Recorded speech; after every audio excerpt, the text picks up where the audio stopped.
प्रधानमंत्री नरेंद्र मोदी ने आज सुबह वो काम किया जो दुनिया में कोई दूसरा कर नहीं सकता। भारत का कोई प्रधानमंत्री इस बारे में कभी सोच ही नहीं पाया। मोदी के इस काम में नोट भी हैं, वोट भी हैं। हिंदुस्तान ने एक ऐसा सिस्टम बनाया है जिस पर 50 करोड़ लोगों का भरोसा है। यह भरोसा पैसे को लेकर भी है।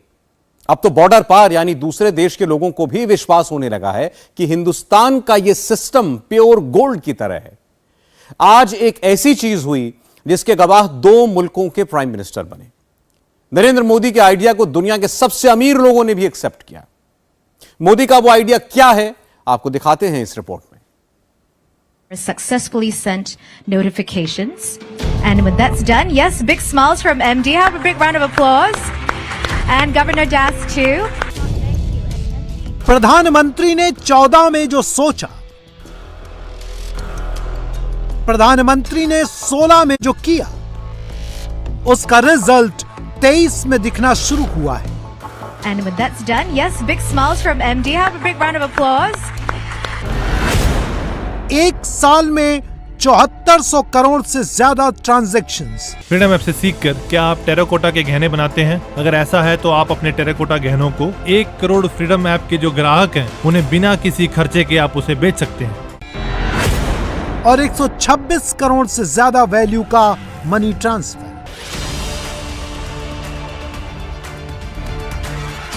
ये तो अभी टीजर है, पूरी पिक्चर 24 में आएगी।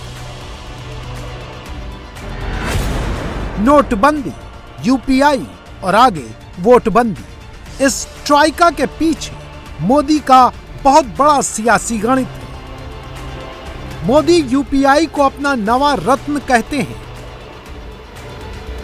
क्या मनी ट्रांसफर के इस रत्न में मोदी के लिए वोट ट्रांसफर का पोटेंशियल है?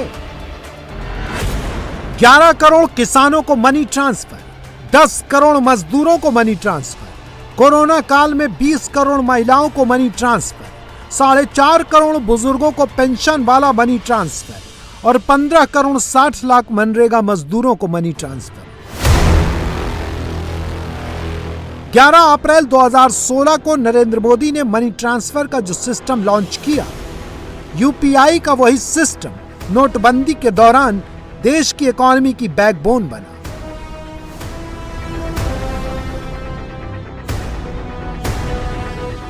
पिछले 6 साल में मोदी का मनी ट्रांसफर सिस्टम इंटरनेशनल हो गया।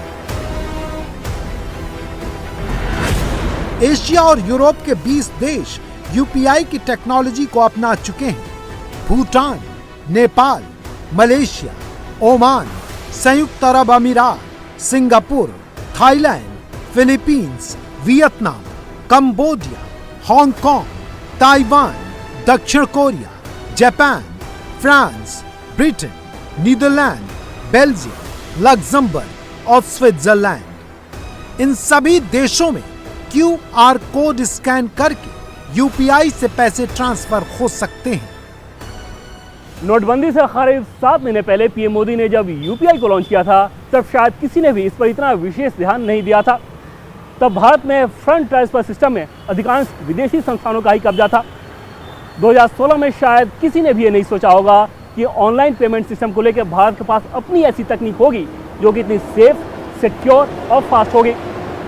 लेकिन यूपीआई और भीम ने न सिर्फ भारत में ऑनलाइन पेमेंट सिस्टम को पूरी तरह से बदल कर रख दिया, बल्कि अब तो दुनिया भर के देश इस तकनीक को अपना रहे हैं। एशिया और यूरोप के 20 देशों ने यूपीआई की तकनीक को अपनाया है और इसके लिए national payment corporation of India के international arm national payment corporation of India international limited के साथ करार किया है। पहली बार सिंगापुर के साथ person to person payment facility launch हुई। मोबाइल पर ट्रांसफर का बटन दबाया और सिंगापुर से डॉलर इंडिया चला आया।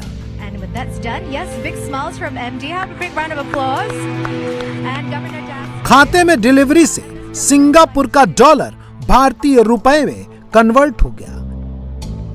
विदेश से पैसे मंगाना और हिंदुस्तान से पैसे विदेश भेजना इतना आसान कभी नहीं था।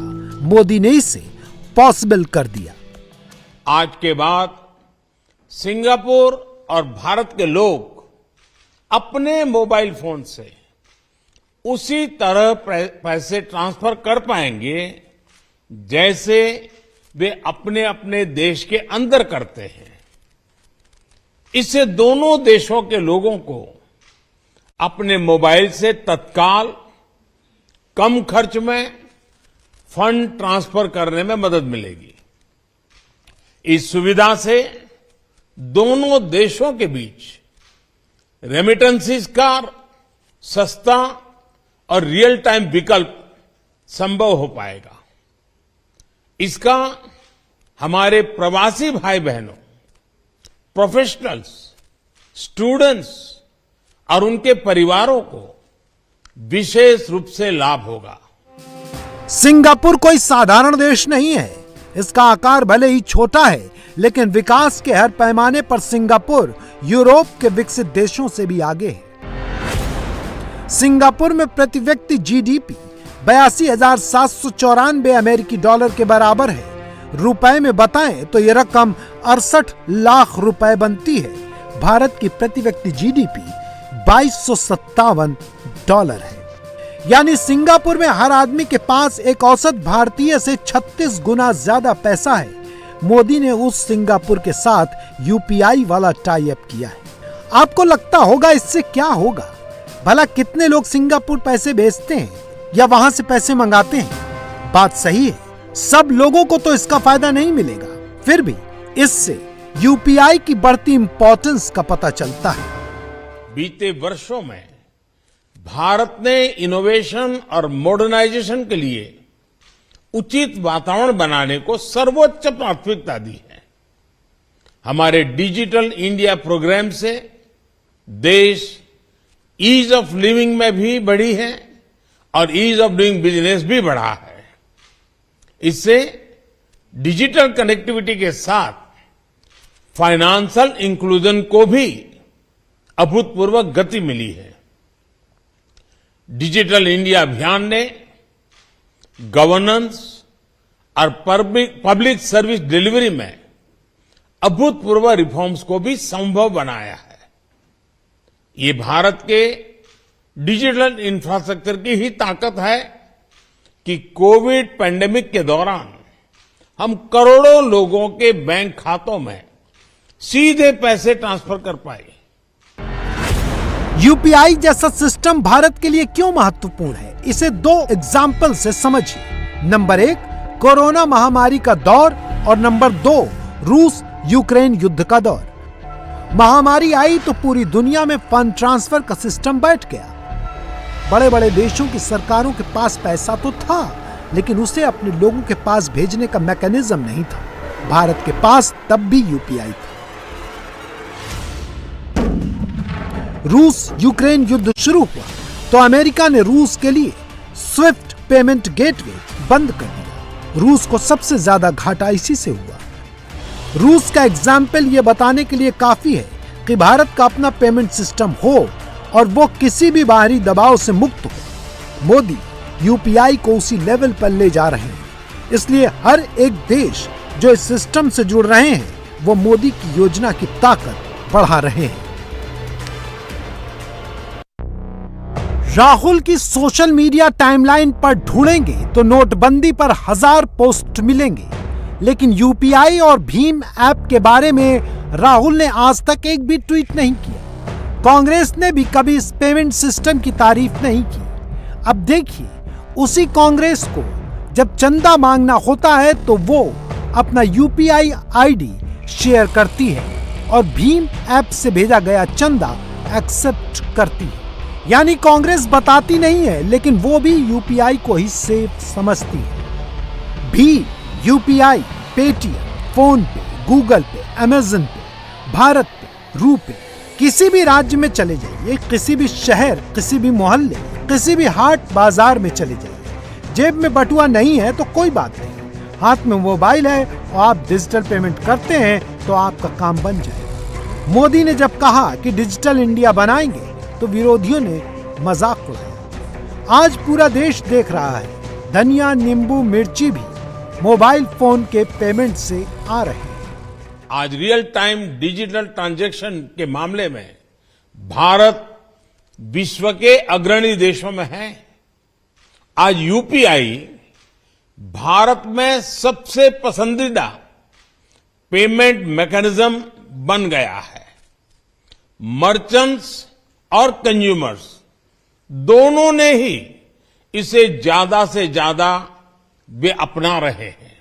इसलिए आज बहुत से एक्सपर्ट्स ये अनुमान लगा रहे हैं कि जल्द ही भारत में डिजिटल वॉलेट ट्रांजैक्शन नकद लेन देन से अधिक हो जाएंगे। पिछले वर्ष यानी 2022 में यूपीआई के माध्यम से करीब 126 लाख करोड़ रुपए यानी लगभग 2 ट्रिलियन सिंगापुर डॉलर से अधिक मूल्य के ट्रांजैक्शंस हुए हैं। अगर मैं नंबर ऑफ ट्रांजैक्शंस की बात करूं तो ये भी 7,400 करोड़ से अधिक होता है।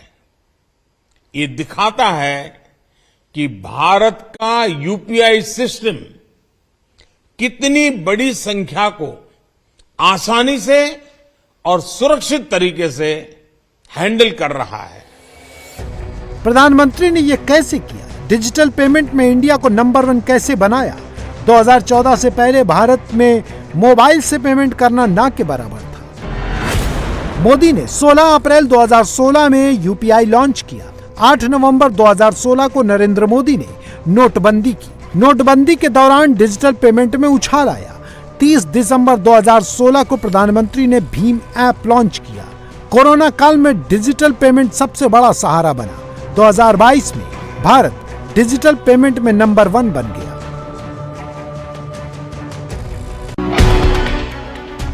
ई रूपी का जो कॉन्सेप्ट रिजर्व बैंक ने 2022 में लॉन्च किया वो दिल्ली के बाजारों में दिखने लगा है।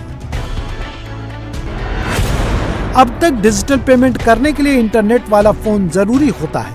ई रूपी से पेमेंट करने के लिए इंटरनेट वाला स्मार्टफोन जरूरी नहीं होगा। डिजिटल रुपी के माध्यम से आप मुद्रा का आदान प्रदान मोबाइल द्वारा कर पाएंगे।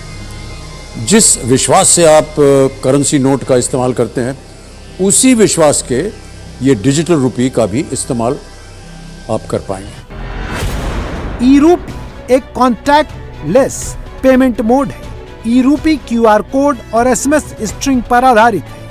ई रूपी से पेमेंट के लिए न कार्ड चाहिए, न डिजिटल पेमेंट ऐप चाहिए, न ही इंटरनेट बैंकिंग एक्सेस चाहिए। ई रूपी ई वाउचर के रूप में काम करता है। ई वाउचर में जब तक पैसे होंगे ई रूपी यूज होता रहेगा। ई रूपी को गिफ्ट भी किया जा सकता है।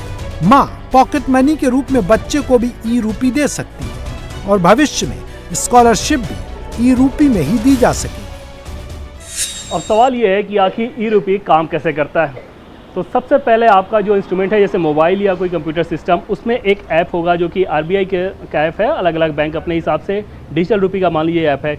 इस ऐप को आपने खोला, उसके बाद जो एक पासवर्ड है वो आपने पासवर्ड डाला, कंटिन्यू किया और यहाँ पे सबसे पहले काम ये करना होगा कि जो अलग अलग ऑप्शन आपको दिख रहे हैं कि सेंड, कलेक्ट, लोड और रिडीम, तो इसमें पैसा अपने आप को लोड करना है जो कि सबसे पहला काम है।